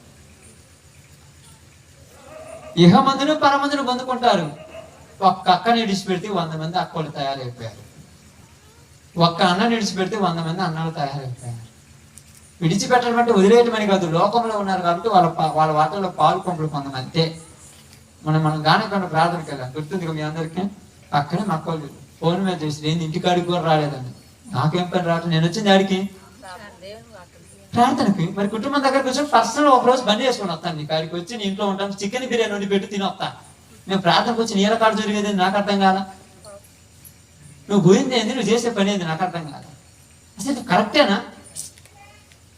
అవకాశంగా వాడుకొని మళ్ళీ అనొచ్చు, నువ్వు వస్తే బాగుండు కదా, కనీసం ముఖం కూడా చూపించలేదే, ఫోన్ చేయకూడదు అనుకున్నట్టు మంచిది అన్న. నీతో నాకెంత అవసరం ఉందో నాతో నీకు కూడా అంతే అవసరం ఉంటుంది, గుర్తుపెట్టుకో. నాకు దేవుడు కావాలి, దేవుడితేనే నువ్వు అక్కవయ్యావు, అదే దేవుడు ఇవ్వకపోతే. దేవుడితేనే మీరు నాకు బంధువులు లేరు, అదే దేవుడు ఇవ్వకపోతే. దేవుడే నన్ను దేశపోతే మీకు తమ్ముడు ఉండడుగా. సమాధానాలు ఉండవు ఇంకా. మా నిజం ఇది, అబద్ధం కాదు. పౌలు గారు ఏమన్నారు తెలుసా? నా రక్త సంబంధాలకు రోసము పుట్టించుట కొరకై నేను వెళ్ళిపోతున్నాను అన్నాడు. ఎందుకంటే ఇలా సిగ్గొచ్చైనా మారుతారన్నాడు.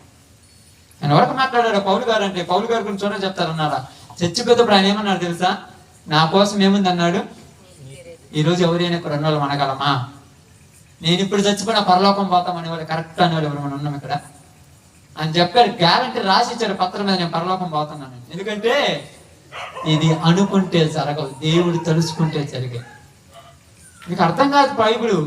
ఎందుకు అర్థం కాదంటే రేపు ఉదయం చెప్తాను ఎందుకు అర్థం కాదు, రేపు ఉదయం చెప్తాను. నిజంగా ఎందుకు అర్థం కాదో చాలా మంది కూడా అర్థం కాదు బైబిల్. ఎందుకంటే ఎంత చదివినా వాళ్ళకి అర్థం కాదు. కాబట్టి ఇక్కడ ఏమంటున్నారు తెలుసా? కావలి వాడు అయిన నిన్ను నేను అడుగుతాను అన్నారు. ఇప్పుడు చెప్పారని కనుక మీరు ఉన్నారు అనుకోండి, ఇప్పుడు అక్క వాళ్ళు మీరు అందరూ ఉన్నారు కదా, మీ బంధువులు వాళ్ళు ఉన్నారు కదా, మీరు కూర్చోబెట్టట్టు కాదన్నట్టు కాదని చెప్పారనుకోండి, నీకు మెంటల్ వేసి రేపు మమ్మల్ని మెంటల్ ఎక్కిస్తారు అన్నారు అనుకోండి, అప్పుడు మీరేమనుకోండి, అమ్మయ్య బరువు దిగింది. లోపల వాళ్ళకి చెప్పారు కాబట్టి ఇంకా బాధ్యత మరిచినట్టే. ఎందుకు? రేపు దేవుడు నిన్ను అడగడం వాళ్ళ గురించి. చెప్పావు కదా, అదే చెప్పకపోతే అది ఇక్కడ మనకు వచ్చిన పని. కాబట్టి ఎందుకు ఇక్కడ కూర్చొని మనం చేయకూడదంటే, చేయకూడదని కాదు కానీ దేవుని మాట నీకు తెలిసిన ప్రతి ప్రాంతంలోనికి నువ్వు చెప్పాలి. ఊపిరి ఆగేంత వరకు. ఇందాక పాడారు కదమ్మా బట్ట, ఊపిరి ఆగేంత వరకు. లాస్ట్ చదవలేదు, ఊపిరి ఆగేంత వరకు నీతోనే జీవిస్తాం. పాట బాగుంది కానీ జీవితమా? నిజంగా పాటలు పాడినప్పుడు నేను అర్థం చేసుకోమని చెప్తాను. మీరేం పాట పాడాలి కాబట్టి పాడేస్తారు. సింగర్లో పాడతారు, అప్పుడు సింగర్లు వస్తారు, పాట పాడుకొని అంటారు బాగా వచ్చింది నా పాట. ఏంది బాగా వచ్చేది? నువ్వేమన్నా సింగర్వా? అదేమన్నా సినిమా పాట? సిగ్గా ఉండదు ఈ మాట అంటే నా పాట బాగా వచ్చింది. ఏంది వచ్చేది? నువ్వు మనస్ఫూర్తిగా పాడాలి, దేవునితో లీనమైపోయి పాడాలంతే. దావీదు ఏ గాయకుడమ్మా? ఎక్కడ నేర్చుకున్నాడు ఆయన సింగరు? దేవునిలో పాటలు పాడుతూ బతికాడు జీవితం. అదే చెప్తాను ఇక్కడ. ఏమంటున్నారు తెలుసా? ఇదిగో ఊపిరి ఉన్నంత వరకు నీతో ఉంటానంటే, నాతో ఉంటే నేను చెప్పింది అంతా చేయాలి, లేకపోతే ఒప్పుకుంటున్నామా? ఏం చెప్పావంటే బాగా నాది వినబడింది, పోయి చెప్పు అన్నాడు. ఇప్పుడు చెప్పాలా లేదా? కాబట్టి ఇక్కడ అదే అంటున్నాడు. ఎందుకు ఇలా మాట్లాడుతున్నారంటే తిమోతికి రాసినటువంటి 2వ పత్రిక 1వ పత్రిక 4:16 ఒకసారి చదువుతా. మీకు అర్థం కావటానికి చెప్తున్నాను. తిమోతికి రాసినటువంటి 1వ పత్రిక 4:16 నిన్ను గూర్చి నువ్వు బోధించే బోధన గూర్చి జాగ్రత్త కలిగి ఉండుము, వీటిలో నిలకడగా ఉండుము. ఎలా ఉండాలంటే వీటల్లో నిలకడ. నిలకడ అంటే మరి స్థిరంగా ఉండాలి. మరి స్థిరంగా అంటే నిన్ను గురించి నీ బోధన, నీ బోధ ఉంది. ఇప్పుడు నా బోధన నేను నిలకడగా ఉండాలి. నిలకడ లేకుండా 2 రోజులకు ఒకలాగా 2 రోజులకు ఒకలాగా ఉంటుంది. ఏమంటారు? నేను కరెక్ట్ అని బోధ అంటాను. నేనే కరెక్ట్, లేకపోతే ఎవరికి మార్చాలని? నిన్ను గుర్చి నీ బోధన గుర్చి బైబిల్ చదివినప్పుడు బోధకులకు మాకు బాగా నేర్పుతుంది అమ్మా. ఆయన నేర్పించినప్పుడు కొన్ని పరిస్థితులు వచ్చినప్పుడు నిలబడాల్సిన శక్తి కూడా ఇవ్వమని ప్రార్థన చేయాలి. కొన్ని పరిస్థితులు వస్తాయి. ఎలాంటి పరిస్థితులు వస్తాయంటే లోకమే మన శత్రువులు కాదు, మన ఆత్మీయులే మన శత్రువులుగా మారే పరిస్థితులు వస్తాయి. కానీ నిలబడాలి. అలా నిలబడాలంటే ఇలాంటి వాక్యాలు మైండ్లో ఉండాలి. ఈ వాక్యం మైండ్లో లేకపోతే ఆ నిలబడతాం. దావీదు ఏమన్నాడు? నేను పాపము చేయకున్నట్లు నీ వాక్యం నా హృదయములో ఉంచు. ఈ వాక్యం హృదయంలో ఉంది కాబట్టి పాపం లేదు. వాక్యం లేకపోతే అదే వాక్యం మనకు ఉంటే మనం ఏది కరెక్టా, ఏది తప్ప, ఏది గుందా, ఏది అనకని ఆలోచిస్తాం కదా. అది ఉండాలి కదా. అది ఉంటేనే కడుపులో ఆకలి అయితేనే బియ్యం అన్నం వండాలని చూస్తున్నాం. ఆకలి కాకపోతే అడుగుతున్నాం మీకు ఎవరికైనా అవసరం ఉండాలి. పొద్దున్నే లేచి ఆ పొయ్యి కరిగిపోయి చేయి కాల్చుకొని మరి వండాల్సిన అవసరం ఏంది? కడుపులో మంట మడుతుంది కాబట్టి వండాలి. ఆత్మ అనేది ఒక తపన చెందుతుంది. ఏది? సువార్తలు. ఎంతో మంది నాశనానికి వెళ్ళిపోతున్నారు. నువ్వు పడుకొని నిద్రపోతావా అని అడుగుతున్నాడు ఆయన. నిద్రపోకూడదు, నీ పని చెయ్యాలి. ఎప్పటి వరకు అంటే నాకు సహోదరి పాడబడినట్టు ఊపిరి ఆగంత వరకు చేయాలి. అప్పుడు దాకా కష్టం కదంటే, అప్పుడు దాకా కష్టంగా ఉండకుండా ఉండాలంటే వాక్యం నీలో ఉంచుకొని నువ్వు చేస్తే ఉండవు. వాక్యం ఉండాలి. ఎందుకంటే లోకములు ఏమంటున్నారని చూడండి. రోమిలకు ప్రకటన గ్రంథము చివరి మాట చదువుకుందాం. ప్రకటన గ్రంథము 20:13 ప్రార్థన చేసుకుని ఒక్క మాట చదివిస్తాను. ఎందుకు ఇది చెప్తున్నానంటే మీకు అర్థం కాదు చెప్తాను చూడండి. సముద్రము తనలో ఉన్న మృతులను అప్పగించెను, మరణమును పాతాళ లోకమును వాటి వశమునున్న మృతులను అప్పగించెను. వారిలో ప్రతి వాడు తన క్రియల చొప్పున తీర్పు పొందును. ఆమేన్. ఈ రోజు ఏముండదు, చేసిన దానికి ఒక రోజు తీర్పు ఉంటుంది. చచ్చిపోయిన వాళ్ళు ఎవరు చూసారంటే, సముద్రంలో చచ్చిన వాళ్ళందరినీ సముద్రం తీసుకొచ్చేస్తుందంట. పాతాళంలో చచ్చిన వాళ్ళందరినీ వాళ్ళని తీసుకొచ్చి పాతాళం ఎత్తదంట. మిగతా చోట ఉన్న సమాధిలో ఉన్న వాళ్ళందరూ బయటకు వచ్చి వాళ్ళు నిలబడి ఉంటారంట. అందరిని వరుసలో నిలబడి ఇప్పుడు ఏమడుగుతుంటాడు? లెక్క. అది పాయింట్. నేను ఎప్పుడు చెప్పినప్పుడు లెక్క గురించి చెప్తాను. లెక్కలు అడుగుతాడంట. ఇప్పుడు లెక్కలు అడిగినప్పుడు చెప్పాలా లేదా? నేనేమన్నా కావలి వాడిని అని ఎవరన్నాడు? ఈయనన్నట్టు అన్నావు అనుకో, నీ హిస్టరీ నా చరిత్ర మొత్తం బయట పెడతాడు. నువ్వు కావలవాడి కాకపోతే పొద్దుగూకులు ఆడెందుకున్నావు? మా అన్నని, మా తల్లిని, మా అక్కని, మా బావని, మా బామర్దని, మా అల్లుడని, మా ఇంట్లో వాళ్ళని ఎందుకు వాళ్ళ కాడ పొద్దుగూకులు? వాళ్ళు పెట్టింది తిన్నా, వాళ్ళ కాడికి వెళ్ళావు, వాళ్ళు చిన్న చేసినావు, అన్ని చేసినావు, వాళ్ళకి చెప్పడానికి నోరు రాలేదా అని రేపు అడుగుతాడు. అప్పుడు ఏం చేద్దాం? నీకు తెలియదు, నా గురించి నీకు తెలియకపోవచ్చు, నీ గురించి నాకు తెలియకపోవచ్చు, సమస్తం గురించి ఆయనకు తెలుసు. మొత్తం తెలియకుండా ఏమైనా ఉందమ్మా? మొత్తము తెలుసు. ప్రతిదీ లెక్క మరి అడిగేం చేస్తారు తెలుసా? అప్పుడప్పుడు నేను చెప్తుంటాను, కోర్టులో అయినా పోలీసులైనా మనుషులైనా చచ్చిపోతే వదిలేస్తారు. దేవుడు అట్ట కాదు, సచ్చినోడు లేపి మరీ శిక్ష అంటాడు. సచ్చినోడు లేపుతాడు, లేపిన తర్వాత ఎందుకు చేసే తప్పు అంటారు, తీసుకెళ్ళి నరకంలో ఉంటారు. అది పాయింట్. కాబట్టి మనందరం కూడా ఎవరైనా ఎందుకమ్మా చేస్తారంటే, మాకు తెలియకపోతే చెయ్యము, తెలిసింది కాబట్టి చెయ్యకపోతే కుదరదు. మరి చెయ్యకపోతే ఎవరేమంటారంటే, నువ్వు అనకపోవచ్చు, నా దేవుడు నన్ను లెక్క అడుగుతాడు. ఆ రోజు లెక్కలోనికి, తీర్పులోనికి నేను రాకుండా ఉండాలంటే ఈ రోజు నేను చేయాలి. చేసేది కూడా ఎలా ఉండాలంట? జ్ఞానానుసారమైన దేవుని నీతికి లోబడిన దానిలోనే ఉండాలి. నీ ఇష్టానికి నా ఇష్టానికి దేవుని మార్చకూడదు. మనం బైబిల్ని మార్చే అంత గొప్పడం కాదు. మనం అవకాశానికి తగినట్టుగా మారటానికి మనమేమి ఎవరిమి ఒక యెజబెలు కాదు. దేవుని బిడ్డలు దేవునిలో ఉండాలి. ప్రాణము పోయేంత వరకు, ఊపిరి ఆగేంత వరకు నీతోనే ఉంటానని మాట్లాడారు. ఎన్నిసార్లు పాడారు? మీరు అందరూ పాడతారు ఆ పాట. మీకు అర్థం కాల పాట అంటే ఆయనతో వాగ్దానం చేశారని అర్థం.